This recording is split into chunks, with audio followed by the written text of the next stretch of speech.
কত তো আরেকটা মনে পড়ছে, এটা কি কয়ে দিতাম শোন ভাই? এই এক সাপ ফির সাহেবের কাছে গিয়ে মুড়ি দিছে। কি মুড়ি দিছে? আর কথা কয় না তো, ফির সাহেবের কাছে মুড়ি দিছে কি?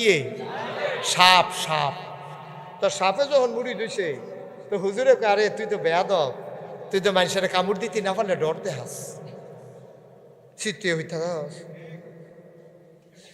এটা করো, তোর হলে তো জ্বালা, তোরে মুড়িদ করাইলে তো ফির সাহেবেরও বদনাম হইব, তোরে মুড়িদ করান যেত। হুজুর ওকে আল্লাহ সাক্ষী, আপনি যেমনে কর এর বাইরে আমি কিচ্ছু করতাম না। মনে থাকবো? কামড় তো দিতে হবে না হুজুর।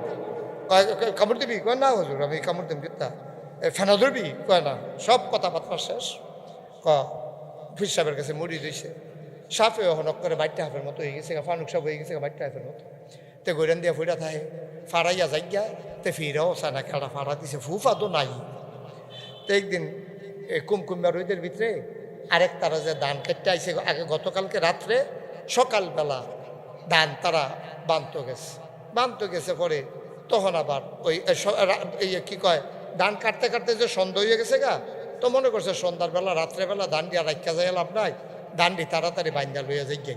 এই চিন্তা করে সন্ধ্যার পরে বেড়াইয়া তারা ধান বাইন্দা সকলে কান্দ করে আনতে আছে।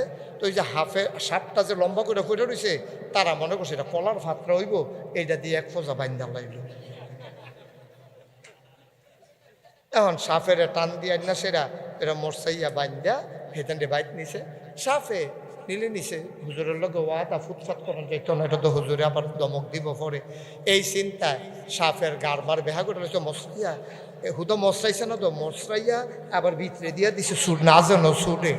এটা তো এই মশা গাইয়া পরে এই গারবার বেহা লইয়া পরের দিন হুজুরের দরবারও হাজির। তে সাইয়া এই গাড়ে সাইয়া থাহে পশ্চিম ফাইল, গাড় গিয়া থাহে ফুব পাই। তো হুজুরে কই কি তারে তুই দি সাইয়া রইছ এই ফাইল, গাড়াইয়া রইছে এই ফাইল। কয় হুজুর মুরিদ না হইতা মেরে ভালো আছে। আপনি কইলেন কিছু করণ নাই, এই চিন্তায় আমি এই হইতে আসলাম খেরকুইরার লগে খেরের লগে, আর তারা আমারে এই কলার ফাত্রা মনে করিয়া যা একটা ফেসাইছে আমারে। তো হুজুরে আরে তোরে কইছি ডর দেখাচ্ছা কামড় দিচ্ছা, তো তুই কিন্তু ফুতো করতে পারছো, তুই ফুতরা করলে তো তোরা হালাই দিয়ে দৌড় দিয়ে তো তুই আইয়া ফুটবি শেষ, তুই ধ্বংস না করতে না করছি, কারোর কামড় টামড় দিতে না করছি, তুই কিন্তু ফট করে উঠলে তো তারা তোরে হালাই দিয়ে দৌড় দিয়ে লইল, তো তুই এইটাও আবার সত্তা। হুজুর এটা তো বুঝছি না, এর দূর পর্যন্ত বুঝন লাগবো, ঠিক কিনা কম? কামড় দিও না কিন্তু ফুট করল, ঠিক নিও। যেদুরা চলতে বুঝতে চলতে যেদুর লাগে এদুরা চলন লাগবো। খুলুকুল কারিম যে ফত কইছে জবাব দেওয়ার যে তোরা চুপ করে বাইতে গেছে গা, কথা মনে আসেনি? এবার আসেন খুলুকুল যেটা আমার নবীরে দিছে, ইন্নাকা লাআলা খুলুকিন আযীম, এইটা আমার নবীরে দিছে। আবার বুঝো খুলুকুল হাসান আমার আমার খুলুকুল কারিম তে যেদুরা কইছে খালি এদুরা আবার ফিরাইয়া কর, আরে মাফ করে দেওয়া, তার প্রতিশোধ নেওয়ার নাই, কিছু কর নাই। আর 3 নম্বরে খুলুকুল আজিম কারে কয়, এটা কোরআন শরীফ আল্লাহ ওয়াজ করছে, কইলে তা